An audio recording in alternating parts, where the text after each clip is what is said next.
Primero, muchísimas gracias, Pilar, muchísimas gracias a todos y todas por estar aquí, gracias a Manolo Monereo por hacer posible este encuentro, gracias a todos los profesionales y gracias a Javier. Hay veces en los que en actos de este tipo hay que elogiar protocolariamente a aquellos compañeros con los que compartes mesa. En el caso de Javier Pérez Royo no es un elogio protocolario. Me siento realmente pequeño compartiendo estos debates con él. No solamente es uno de los profesionales más prestigiosos en el derecho constitucional, sino que últimamente es la mente más luminosa para explicar y hacer entender lo que está pasando en nuestro país. Me voy a limitar a hacer algunas notas a pie de página a lo que dice y a lo que escribe él, porque en general mis opiniones sobre la situación constitucional constituyente que vive nuestra patria son subsidiarias de lo que escribe Pérez Royo. Una primera noción, digamos, hay una virginidad que perdemos todos los estudiantes de Derecho el día que te preguntan, ¿en Reino Unido hay Constitución o no hay Constitución?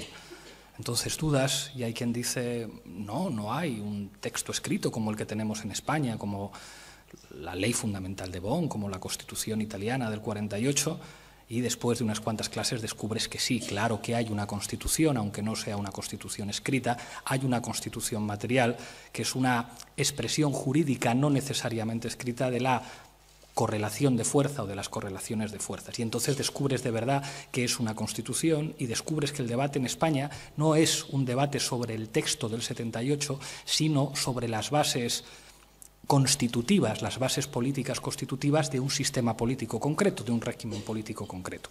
Si decimos que en España hay una crisis de régimen que Javier expresa claramente en dos dimensiones que se han superpuesto, no necesariamente para bien, por una parte, una crisis del modelo social, por otra parte, una crisis de la Constitución territorial, no hablamos específicamente del texto del 78 como si fuera algo que se pudiera resolver en una suerte de comisión parlamentaria, sino que estamos hablando de un debate de país. Es más, como explica Pérez Royo, la Constitución territorial española es un conjunto de estatutos de autonomía. Hay un artículo muy famoso de un egregio constitucionalista, Cruz Villalón, que hablaba del jurista persa. El jurista persa es una figura que se utiliza para imaginar un experto en derecho constitucional que llegara en España, viera la Constitución y dijera no hay ninguna regulación constitucional de la dimensión territorial de España, porque efectivamente no lo hay, queda completamente abierto, se regula partiendo de Cataluña a partir de los estatutos de autonomía, que son la realidad constitucional territorial de España que ha saltado por los aires. Este saltar por los aires de las dos dimensiones, insisto, no es un debate sobre documentos escritos, es un debate sobre relaciones de poder y fundamentalmente sobre compromisos y sobre acuerdos. La primera dimensión, que es la dimensión social. La Constitución española, el texto del 78, a pesar de que se redacta en las condiciones políticas posibles de la transición, que aunque, tiene muchos fervientes entusiastas, no son las condiciones más democráticas. Digamos, una negociación entre demócratas que estaban en las cárceles y viejas élites de la dictadura, pues no es, digamos, como el terreno ideal para construir un documento o un contrato. Pero a pesar de eso, el documento que se negocia, a pesar de algunos de los artículos que tienen mucho que ver con el peso del ejército español en aquel momento, es una Constitución que se inscribe en la tradición de las constituciones europeas de posguerra, como la Constitución italiana, como la Ley Fundamental de Bonn, que tienen de alguna manera que ver con la victoria del antifascismo en la Segunda Guerra Mundial y con, digamos, un pacto que tiene que ver con los derechos sociales. Digamos, las condiciones de posibilidad política del éxito tanto de la socialdemocracia en Europa occidental como digamos, de los democristianos que compartían consensos sociales en términos de mejora de las condiciones de vida de las clases asalariadas que se tienen que constitucionalizar en forma de derechos sociales. Digamos, la base estructural de los estados del bienestar en Europa que hacían que los europeos pudieran presumir frente a los estadounidenses o frente al resto del planeta de tener los sistemas de protección social más avanzados e incluso constitucionalizados. Aunque con defectos, aunque con las características de un país periférico, eso llega a España. Y eso explica también la atracción del proyecto europeo como algo que no tiene que ver con identidades. Es muy difícil definir identitariamente el proyecto europeo, pero Europa era una promesa de prosperidad para los ciudadanos del sur de Europa, con lo cual tenía sentido querer ser europeo porque nos íbamos a poder parecer en derechos sociales pues, a los países del norte de Europa. Ok, esto saltó por los aires. Esto, Julio Anguita, digamos, clamando en el desierto hace muchos años, decía: Maastricht va a destruir las bases sociales de nuestro contrato como país, Maastricht va a destruir la capacidad soberana de un país de asegurar derechos sociales, y de alguna manera acertó, y a partir de 2007-2008 todo el mundo tuvo que reconocer que la Constitución social había saltado por los aires, que los derechos sociales, digamos, quedaban relegados como una suerte retórica en la Constitución. La Constitución podía hablar del derecho a una vivienda digna, podía hablar del derecho al trabajo, podía hablar del derecho a una educación y a una sanidad, pero en la práctica, digamos, eso no implicaba ninguna obligación normativa por parte del legislador o del Gobierno. Hay un informe genial de JP Morgan en el que elogia las políticas de austeridad en Europa, pero dicen: ojo con esas constituciones nacionales europeas de después de la Segunda Guerra Mundial, que la correlación de fuerzas ha cambiado, que ya no hay sindicatos poderosos, que ya no hay movimiento obrero, que ya no hay una sociedad civil que pueda defender las instituciones públicas, la educación pública y la sanidad pública. Eso explotó y tuvo una expresión social en España, que fue el 15M, el 15M que tuvo que hacer el trabajo que no eran capaces de hacer los sindicatos y las organizaciones de la izquierda, poner en primer plano los derechos sociales, que tuvo como protagonista la plataforma de afectados por la hipoteca, que hicieron el trabajo que no hicieron los sindicatos y las organizaciones de la izquierda, y que quizá tuvo como una de sus expresiones electorales más notables Podemos y después Unidos Podemos y las confluencias. La segunda crisis, mucho más difícil de afrontar para nosotros, es la crisis de la Constitución territorial. En España es evidente que cuando se abre, digamos, un periodo de discusión en la transición, hay enormes conflictos. Conflictos que además no tienen que ver solamente con Cataluña, con Euskadi y con Galicia. Antes, en la charla de por la mañana, evocábamos unas imágenes de un documental de obligado visionado para todos ustedes de los hermanos Bartolomé. Los hermanos Bartolomé habían trabajado con Patricio Guzmán en la batalla de Chile y es probablemente el mejor documental que se ha hecho sobre la transición española. 10 veces mejor que todo lo que hizo Victoria Prego y que salió en televisión española. Después de los hermanos Bartolomé, No se os puede dejar solos y atado y bien atado. Ahí aparecen unas imágenes de movilizaciones en Andalucía con gritos de solo queremos banderas andaluzas, que es una expresión de las enormes dificultades que hay para construir en este país una constitución territorial, que se construye con los estatutos de autonomía, algunos logrados con sangre, sudor y lágrimas, como en el caso de Andalucía, donde los andaluces tienen que movilizarse, ganar un referéndum hecho para pervertir la voluntad del pueblo andaluz y logran imponer su voluntad política haciendo que los gobernantes cambien la ley que regula las modalidades del referéndum para que Andalucía sea reconocida como una nacionalidad histórica. Bueno, esa Constitución territorial, que es lo que algunos llaman el Estado de las autonomías, con muchos defectos, con muchas dificultades, con una Cámara senatorial que es impresentable. El Senado en España es impresentable. El Senado, que debía ser una Cámara de representación territorial, digamos, a imagen y semejanza del Bundesrat alemán, representa a las provincias y hace que tenga mayoría absoluta un partido político que apenas alcanza el 30% de los votos y que además sus funciones simbólicas solamente tienen 2 funciones reales. Una, evitar cualquier reforma constitucional que venga del Congreso de los Diputados y 2, acabar con las competencias autonómicas de un territorio. Es decir, la Cámara teóricamente de representación territorial es la que puede dejar sin competencias a un territorio, que es lo que ha ocurrido con la aplicación del 155, que, como dice Pérez Royo, inaugura un estado de excepción autonómico. Por cierto, una aplicación de dudosa constitucionalidad.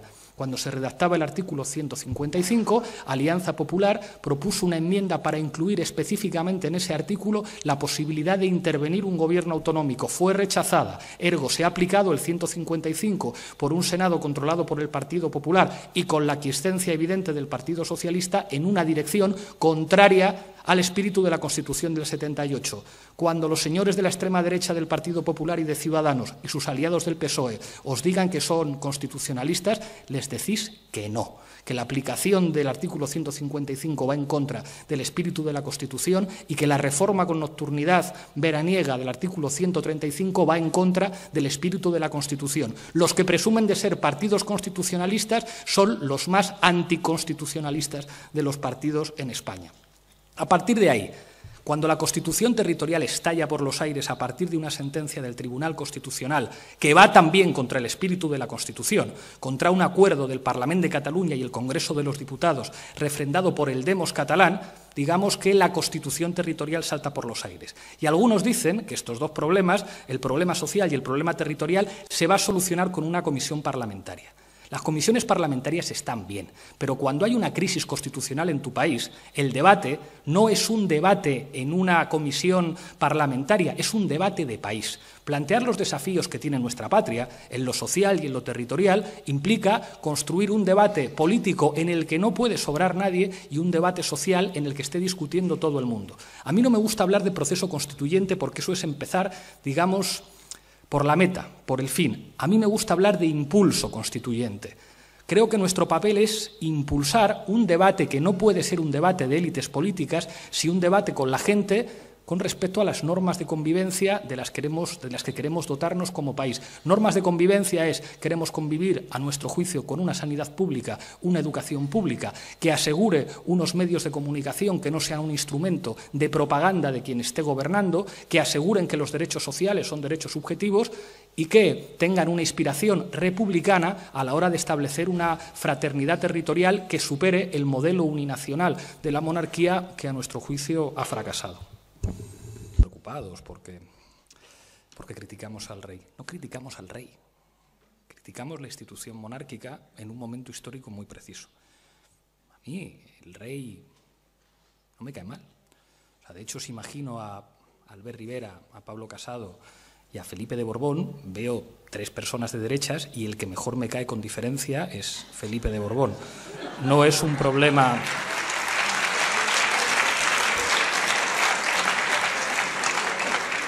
No es un problema de simpatía, y lo digo de verdad. O sea, es como el trato que he tenido, me ha parecido un hombre culto, muy preparado políticamente, con el que es agradable conversar. El problema no es ese, el problema es lo que significa la institución monárquica en España.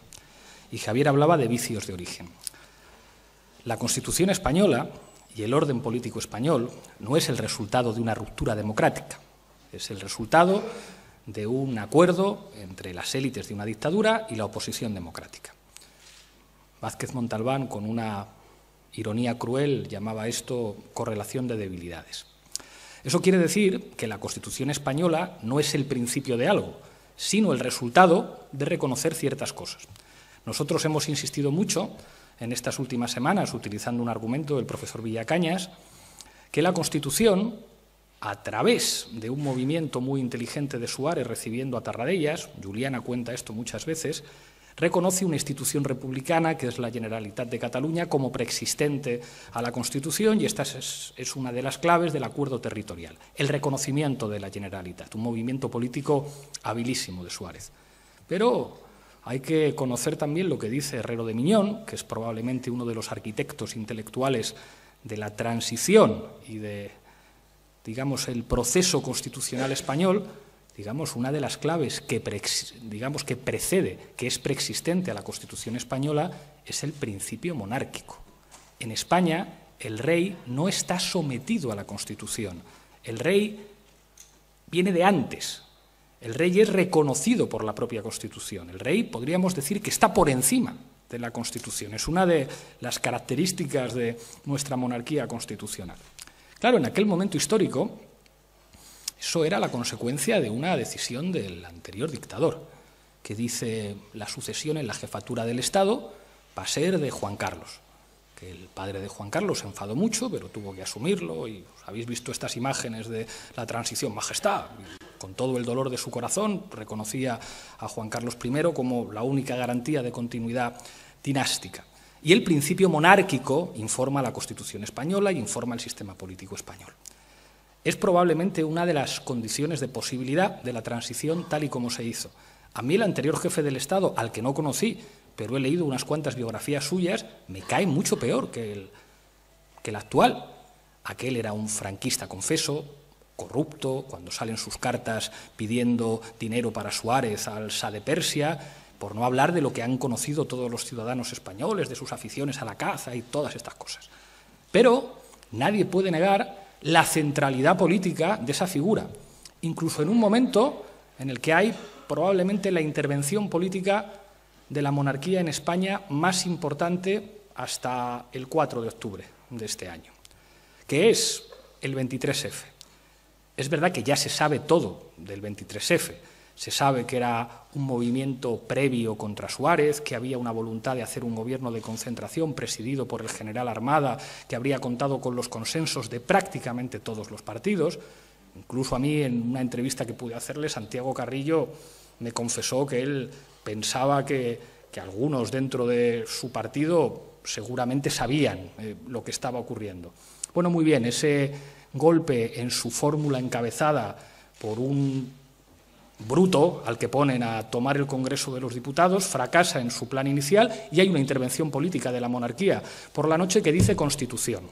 Y eso, digamos, tiene un efecto político, digamos, para atar muchas costuras en el sistema político español. Se dice que es el momento en el que se cierra la transición española.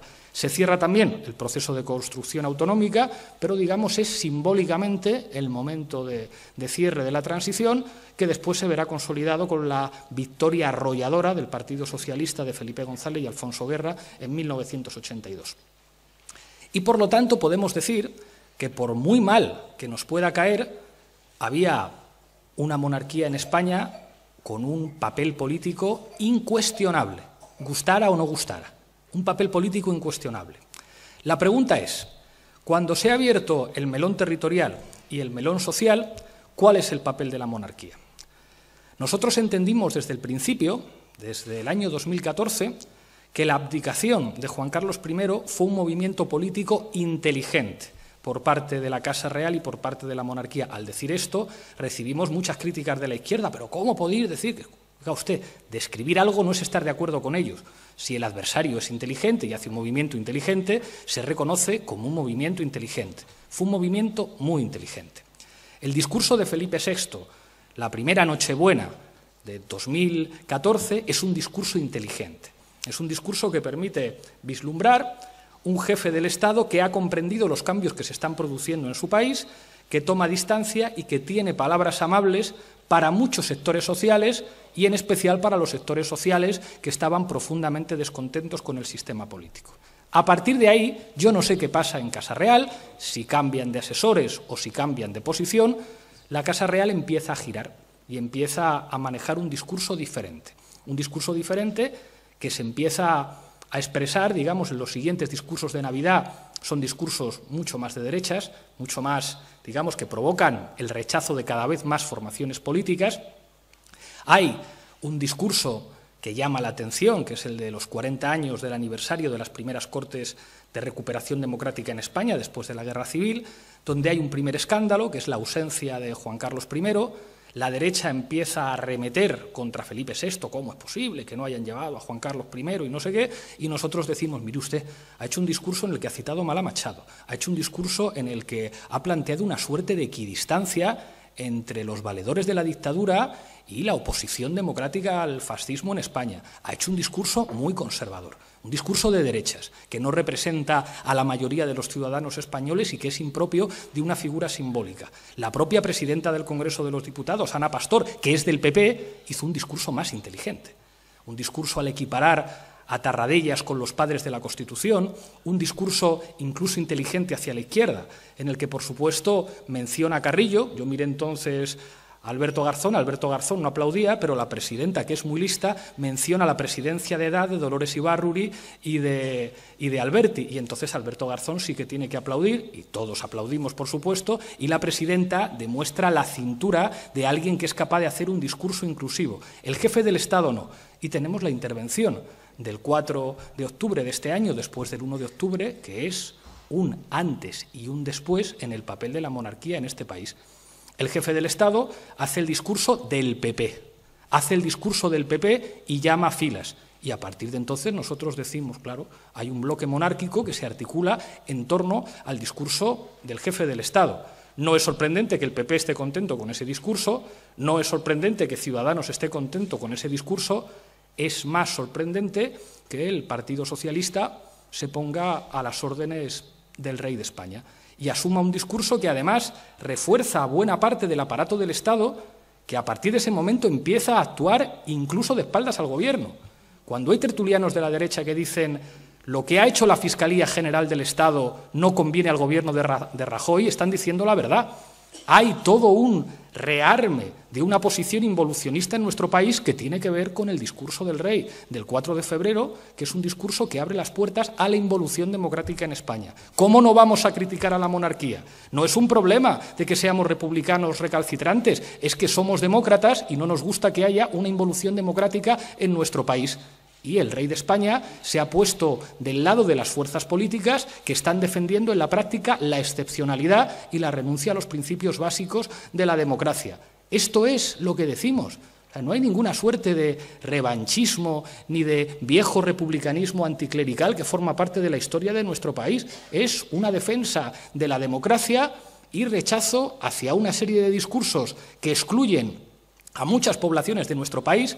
El discurso del rey cayó muy mal en Cataluña, cayó muy mal en el País Vasco. Los representantes de las fuerzas políticas mayoritarias en esos territorios rechazaron el discurso del rey.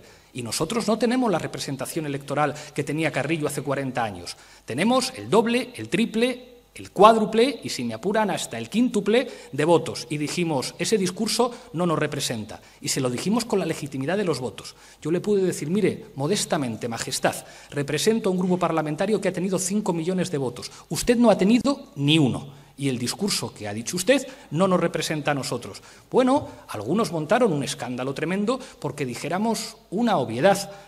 La imagen, la idea uninacional de España que defiende la monarquía y el proceso de involución democrática asociado a medidas de excepción, a nuestro juicio inconstitucionales, va en contra de lo que, a nuestro modesto entender, tenemos que defender los demócratas. Por lo tanto, entendemos que la monarquía en España en este momento tiene, digamos, poco que ofrecer a la salud de la democracia española. Lo decimos con todos los respetos. A toda velocidad, un reto urgente de partidos, 3 retos de país y un marco que establece las condiciones de posibilidad de los retos de país. El reto urgente de los partidos sería, a mi juicio, una reforma del sistema electoral, que se puede hacer sin tocar la Constitución, acercándonos al principio de un ciudadano, un voto. Creo que podríamos construir una mayoría parlamentaria suficiente para hacer más proporcional el sistema electoral español y creo que eso sería, digamos, una medida democrática que contaría con un amplio respaldo ciudadano. Hagamos que el sistema electoral español se acerque más al principio constitucional de la proporcionalidad. La Constitución española dice que el sistema electoral debe ser proporcional.